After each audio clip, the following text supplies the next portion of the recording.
أعوذ بالله من الشيطان الرجيم. بسم الله الرحمن الرحيم. الحمد لله رب العالمين، والصلاة والسلام على سيد الأنبياء والمرسلين، سيدنا ومولانا ونبينا أبي القاسم محمد وأهل بيته الطيبين الطاهرين. أما بعد، فقد قال الله تبارك وتعالى في كلام المجيد والفرقان الحميد، وهو أصدق الصادقين. بسم الله الرحمن الرحيم. قوا أنفسكم وأهليكم نارا. صلوات بر محمد و آل محمد. اللہم صلی علی محمد و آل محمد. عزیزان محترم، آج کی ہماری گفتگو امام حسن مجتبی علیہ السلام کی ولادت باسعادت کی مناسبت سے ہے۔ امام حسن کی ولادت 15 رمضان سن 3 ہجری کو ہوئی، اور یہ وہ دور ہے جب مسلمانوں کی فتوحات کا دور شروع ہو رہا تھا۔ کہیں بدر کی فتح کے چرچے تھے تو کہیں احد کے، کہیں خندق کے۔ یعنی آپ تصور کر سکتے ہیں کہ اس دور میں پیدا ہونے والا بچہ کہ جس کے کانوں میں سب سے پہلے جو ہے شجاعت کے قصے، فتوحات کے قصے سنائے جاتے ہوں گے، وہ کتنا بہادر ہوگا۔ اور خود جس کے والد شیر خدا ہوں، مجاہد عظیم ہوں، اور والدہ کا یہ حالت ہو کہ جب بابا کی شہادت کی خبر سنتی ہیں احد کے میدان میں تو خود میدان میں آ جاتی ہیں، تو یہ بچہ کتنا بہادر ہوگا۔ اور خود امام حسن کی شجاعت بعد میں جو ہے ہمیں صفین میں بھی دیکھنے میں ملتی ہے، اور جمل میں بھی اس کا مظہر ہمیں نظر آتا ہے۔ صفین کے میدان میں جب مولا کو آپ کے چاہنے والوں نے، لشکر والوں نے آ کر خبر دی کہ مولا گھاٹ پر دشمن نے قبضہ کر لیا ہے اور آپ کے لشکر کے سپاہی پیاسے ہیں، تو اس وقت مولا نے اجازت دی کہ گھاٹ چھین لیا جائے۔ تو اس وقت امام حسن جو ہے سب سے پہلے ایک دستہ لے کر پہنچتے ہیں اور گھاٹ چھین لیتے ہیں۔ تاریخ بتاتی ہے کہ مولا کے لشکر کے جو سپہ سالار ہیں، جو سردار ہیں، وہ مالک اشتر ہیں۔ مالک اشتر اپنے خیمے میں موجود ہیں، اور مالک اشتر کو خبر پہنچتی ہے کہ مولا نے حکم دیا ہے کہ گھاٹ چھین لیا جائے۔ تاریخ واضح لکھتی ہے کہ مالک اشتر نے ذرا برابر بھی دیر نہیں کی اور گھوڑے کی پیٹھ پر زین تک نہیں رکھی۔ ننگی پیٹھ پر بیٹھ کر آپ جب گھاٹ پر پہنچتے ہیں، آپ دیکھتے ہیں کہ امام حسن جو ہے گھاٹ چھین چکے ہوتے ہیں اور دشمن کو بھگا چکے ہوتے ہیں۔ اسی طرح جنگ جمل میں گھمسان کی جنگ چل رہی ہے۔ مولا کے لشکر کے علم بردار محمد حنفیہ ہیں، اور دونوں طرف سے خوب نیزے بازی اور تیر اندازی ہو رہی ہے، تلواریں چل رہی ہیں، سر کٹ کٹ کے گر رہے ہیں۔ مولا جو ہے محمد حنفیہ کو آگے بڑھنے کا حکم دیتے ہیں، بار بار آتے ہیں، آپ کی پشت پر ہاتھ رکھتے ہیں، ہمت دلاتے ہیں اور کہتے ہیں بیٹا آگے بڑھو۔ لیکن اس قدر تیر اندازی تیز ہو رہی ہوتی ہے کہ محمد حنفیہ آگے نہیں بڑھ پاتے۔ پھر مولا آتے ہیں، پھر محمد حنفیہ کی پیٹھ پر ہاتھ رکھتے ہیں، ہمت دلاتے ہیں، محمد آگے بڑھو، لیکن محمد حنفیہ آگے نہیں بڑھتے۔ ایک مرتبہ امام حسن یہ منظر دیکھ رہے ہوتے ہیں، امام حسن اپنا دستہ لے کر آگے بڑھتے ہیں، اس طرف سے امام بڑھتے ہیں، اس طرف سے تیر اندازی تیز ہوتی ہے، امام اور تیز ہوتے ہیں، تیر اندازی اور تیز ہوتی ہے۔ ایک مرتبہ امام اس اونٹ پر پہنچ جاتے ہیں جس پر ہودج رکھا ہوتا ہے، اور امام اس کو اونٹ کو پے کر دیتے ہیں اور جنگ فتح ہو جاتی ہے۔ اور مولا کے چاہنے والے عقیدت مند مولا کے گرد جمع ہو جاتے ہیں، مبارکباد دے رہے ہیں اور مولا سے جو ہے باتیں کر رہے ہیں۔ لیکن محمد حنفیہ جو ہے ان کے پیچھے چھپے ہوئے ہیں، اس حالت میں کہ آپ کا چہرہ زرد ہو رہا ہے اور چہرے پر جو ہے ندامت اور شرمندگی کے آثار ہیں۔ ایک مرتبہ مولا سر اٹھاتے ہیں، مولا کی اپنے چاہنے والوں پر نظر پڑتی ہے، آپ دیکھتے ہیں کہ محمد حنفیہ سر جھکائے ہوئے کھڑے ہیں، چہرہ زرد ہو رہا ہے، تو ایک مرتبہ آواز دیتے ہیں، محمد آگے آؤ، میرے بیٹے آگے آؤ۔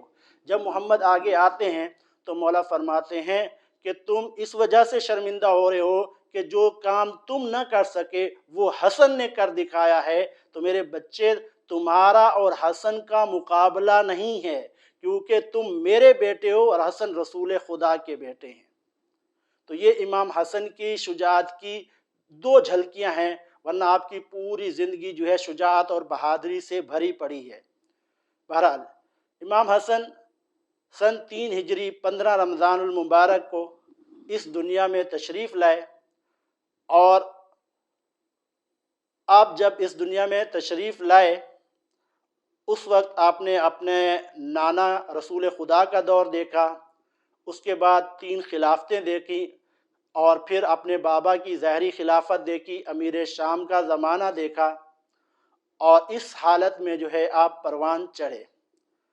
آپ کی ولادت کی خبر جب رسول خدا کو دی گئی تو آپ تشریف لائے، اور امام حسن کو جو ہے زرد کپڑے میں لپیٹ کر جو ہے رسول خدا کو پیش کیا گیا، تو آپ نے ناراضگی کا اظہار فرمایا اور فرمایا کہ نومولود کو، نئے پیدا ہونے والے بچے کو سفید کپڑے میں لپیٹنا چاہیے، اور آپ نے وہ کپڑا اتروا دیا اور جو ہے آپ نے سفید کپڑے میں امام حسن کو لپیٹا، اور جناب سیدہ سے سوال کیا کہ سیدہ اس کا نام کیا رکھا ہے؟ تو سیدہ نے جواب دیا، بابا میں آپ سے کیسے سبقت کر سکتی ہوں؟ تو رسول خدا نے کہا، جب تم مجھ سے سبقت نہیں کر سکتی تو میں اپنے پروردگار پر سبقت نہیں کر سکتا۔ لہذا آپ نے انتظار کیا، اور اتنے میں جبرائیل تشریف لائے اور کہا کہ پروردگار آپ کو آپ پر سلام بھیجتے ہیں، اور پروردگار فرما رہے ہیں کہ اس نومولود کا نام ہارون کے بچوں کے نام پر، جو موسیٰ علیہ السلام کے بھائی تھے ان میں سے ایک نام رکھا جائے۔ ان کے جو ہے بچوں کا نام شبر اور شبیر تھا، جس کا عربی زبان میں ترجمہ حسن اور حسین بنتا ہے، اور یہ امام حسن اور امام حسین کی فضیلت میں سے ہے کہ اس سے پہلے اللہ نے اپنے خزانہ قدرت میں ان ناموں کو سنبھال کے رکھا ہوا تھا، اس سے پہلے عرب میں یہ نام کسی کے نہیں رکھے گئے۔ ایک یہ فضیلت بھی ہے، اور اس سے بڑھ کر امام حسن اور امام حسین کی اور کیا فضیلت ہوگی کہ آپ کے والد بھی معصوم ہیں اور والدہ بھی معصومہ ہیں، شاید کائنات میں ان جیسی کوئی فضیلت کسی اور کو ملی ہو۔ نام کے بعد اللہ کے رسول نے 7ویں دن امام حسن کا عقیقہ کیا، اور یہ سب سے پہلے اسلام میں جو عقیقے کی بنیاد رکھی گئی وہ امام حسن علیہ السلام کا جو ہے عقیقہ کیا گیا۔ امام حسن کے بچپن کا ایک واقعہ، امام حسن جب مسجد نبوی میں تشریف لے جاتے اور جب واپس آتے تو جو کچھ نانا نے بتایا ہوتا آپ پر، جو وحی نازل ہوتی اور آپ مسجد نبوی میں بیان فرماتے، منو ان آ کر اپنی والدہ کو بتا دیتے، اور جناب سیدہ جب رسول خدا تشریف لاتے تو پورے کے پورے یہ بتا دی کہ آج میرے بابا نے یہ بتایا ہے، آج میرے بابا نے یہ بتایا ہے۔ تو مولا نے سوال کیا، سیدہ آپ کو کہاں سے پتہ چلا؟ کہ میرا بچہ حسن جب آتا ہے تو مجھے پورے کے پورے جو بھی نانا نے بتایا ہوتا ہے وہ آ کر بتا دیتے ہیں۔ اچھا، اس واقعے سے ایک چیز جو ہمیں سمجھ میں آتی ہے، یہ ایک قسم کی ہماری تربیت ہو رہی ہے۔ کیا امام حسن کو یہ معلوم نہیں ہے کہ میری والدہ کائنات کی سب سے بڑی عالمہ ہیں؟ ان کو یہ چیزیں معلوم نہیں ہوں گی؟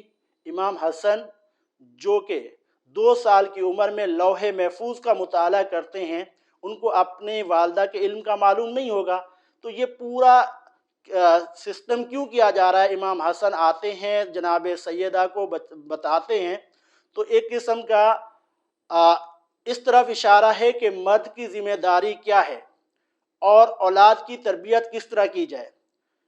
مرد کی ذمہ داری یہ ہے کہ وہ خود اگر اس کو کوئی چیز پتہ چلتی ہے تو اس کو اپنے تک محدود نہ رکھے، بلکہ اپنے گھر والوں کو بتانا بھی اس کی ذمہ داری ہے۔ ضمناً ایک واقعہ بیان کرتا چلوں، امام جعفر صادق علیہ السلام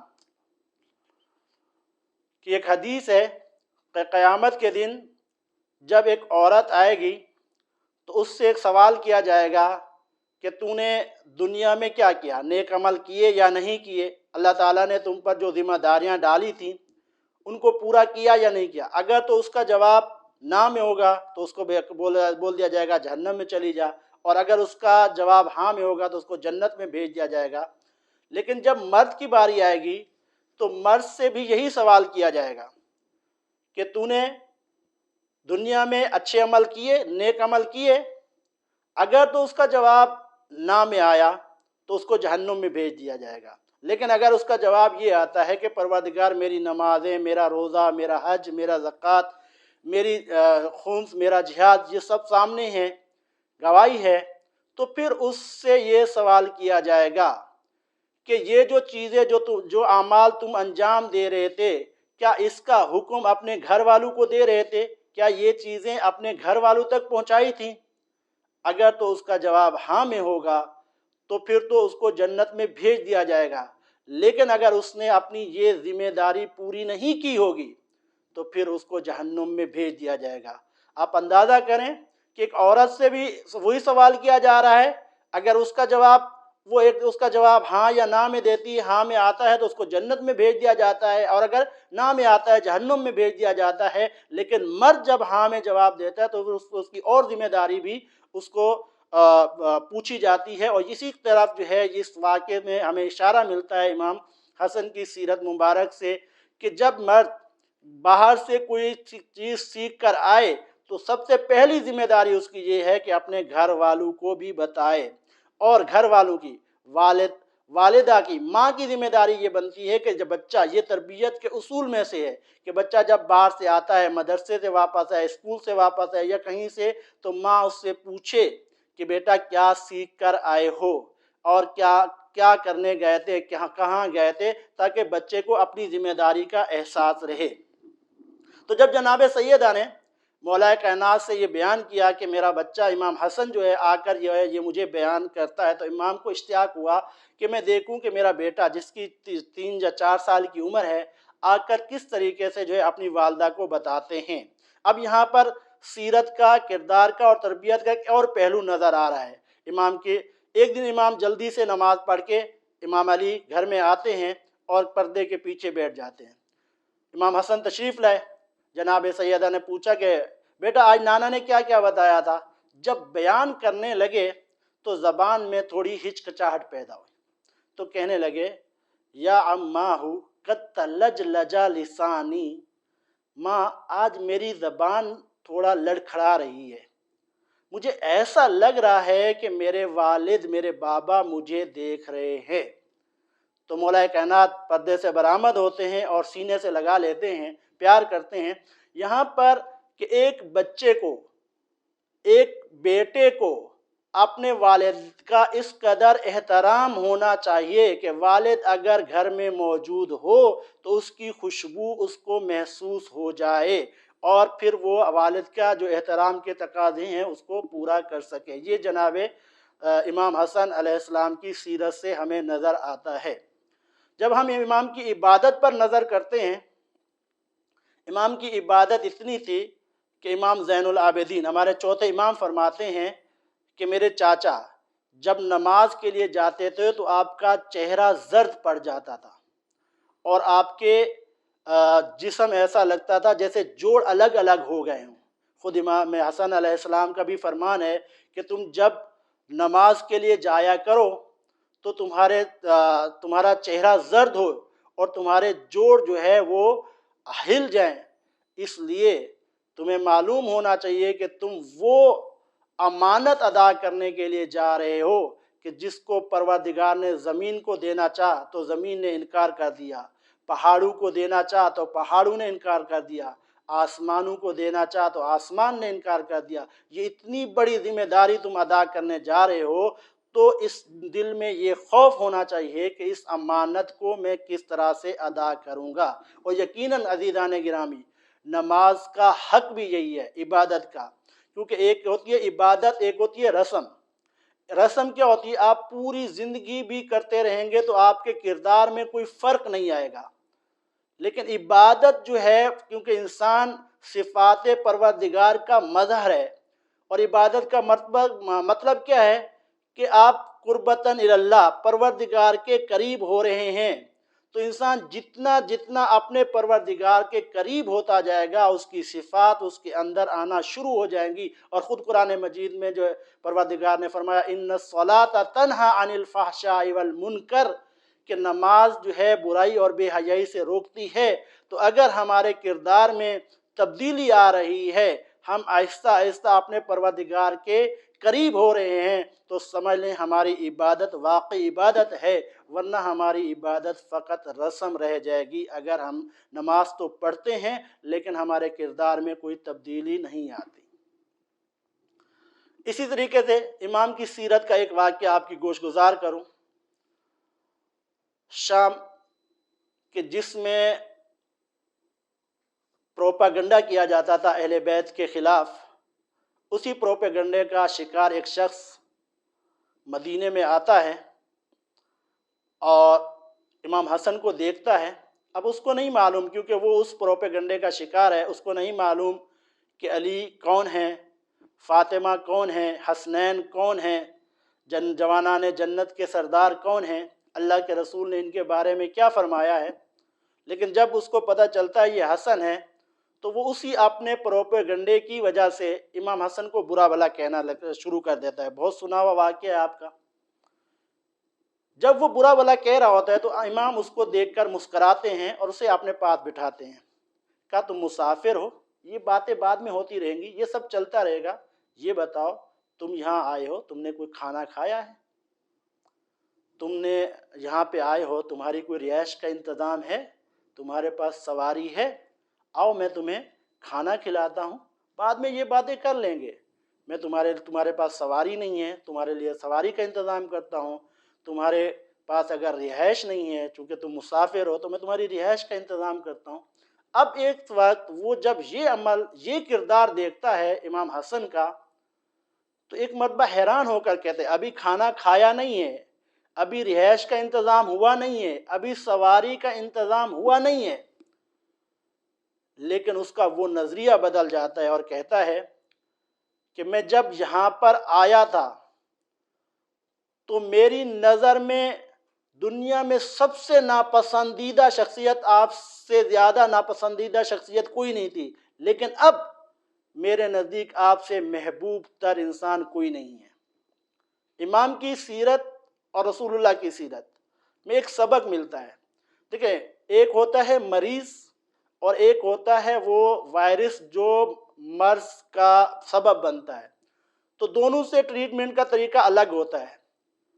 اگر کہیں پہ ملیریا پھیل جاتا ہے تو وہاں پر اسپرے کیا جائے گا اس بیکٹیریا، اس وائرس، اس مچھر کو ختم کرنے کے لیے جو ملیریا کا سبب بن رہا ہوگا، نہ کہ اس مریض کو ختم کیا جائے گا۔ دونوں سے الگ الگ ٹریٹمنٹ ہوگی، سلوک ہوگا۔ مریض کے ساتھ جو ہوگا کہ مریض جلدی سے جلد صحت یاب ہو جائے، اس کے لیے الگ ٹریٹمنٹ کا طریقہ اختیار کیا جائے گا، لیکن اس مرض کو پھیلانے والا جو وائرس ہے اس کو ختم کرنے کے لیے اسپرے کیا جائے گا، جو بھی طریقہ کار ہوگا وہ کیا جائے گا۔ امام کی سیرت میں بھی یہ ملتا ہے۔ یہ مریض تھا جو پروپیگنڈے کا شکار تھا، لیکن اس کے برعکس جب اس مرض پھیلانے والے سے ملاقات ہوتی ہے، صلح کے بعد امیر شام سے ملاقات ہوتی ہے اور امیر شام ایک مجمع میں کہتا ہے کہ حسن، میرا دل چاہ رہا ہے کہ میں آج بنی ہاشم کا لہجہ آپ کے لہجے میں دیکھوں، میں آپ سے کچھ سننا چاہتا ہوں۔ تو امام منبر پر تشریف لے جاتے ہیں اور امام قرآن مجید کی وہ آیات اور وہ سورے پڑھنا شروع کر دیتے ہیں جو اہل بیت کی شان میں نازل ہوئے۔ امام نے جو ہے آیت تطہیر پڑھی ہوگی، آیہ مباہلہ پڑھی ہوگی، سورہ کوثر پڑھی ہوگی، آیہ ولایت پڑھی ہوگی۔ تو اب جب امیر شام کو بھی احساس ہو گیا، وہ کہتے ہیں نا کہ اپنے پاؤں پر کلہاڑی مارنا، اب یعنی جو مجمع بیٹھا ہوا ہے وہ یہ سوچے گا یہ سب تو ان کی شان میں نازل ہوا ہے، آپ کی شان میں کیا نازل ہوا ہے؟ تو ایک مرتبہ کہتا ہے کہ حسن کافی ہو گیا، آپ نیچے آ جائیں۔ امام حسن نیچے تشریف لاتے ہیں تو کہتا ہے کہ حسن یہ سب تو صحیح ہے اپنی جگہ، لیکن انا خیر منک، میں تم سے پھر بھی بہتر ہوں۔ علامہ طالب جوہری صاحب یہاں پر ایک تبصرہ کرتے تھے کہ اگر ہم سے کوئی کہے کہ میں تم سے بہتر ہوں تو ہم زیادہ سے زیادہ اس کے جواب میں کیا کہیں گے؟ نہیں، تم غلط کہہ رہے ہو، میں تم سے بہتر ہوں۔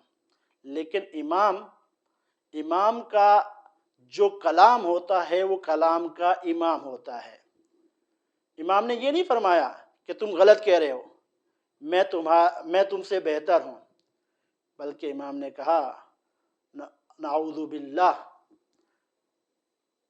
میں تو یہ بھی نہیں کہہ سکتا کہ میں تم سے بہتر ہوں، کیونکہ مقابلہ وہاں کیا جاتا ہے جہاں سامنے کچھ اچھائی تو ہو۔ ہم وہ ہیں کہ جن کی سیرت میں، جن کے کردار کے لیے پورا قرآن اترا ہے، اور جن کی شان کے قصیدے قرآن گا رہا ہے، جن کو شجرہ طیبہ کہا گیا ہے۔ ہمیں اللہ نے ہم سے ہر رجس کو، ہر برائی کو دور کر دیا ہے، اور تم وہ ہو کہ جہاں کوئی خوبی نظر ہی نہیں آتی ہے۔ تو عزیزان گرامی، پروردگار سے دعا ہے کہ پروردگار ہمیں سیرت امام حسن پر چلنے اور عمل کرنے کی، اس کو سمجھنے اور اس پر عمل کرنے کی توفیق عطا فرمائے، اور اس مبارک رات میں امام حسن کی سیرت کو زیادہ سے زیادہ اجاگر کرنے کی توفیق عطا فرمائے۔ وآخر الدعوانا ان الحمد للہ رب العالمین۔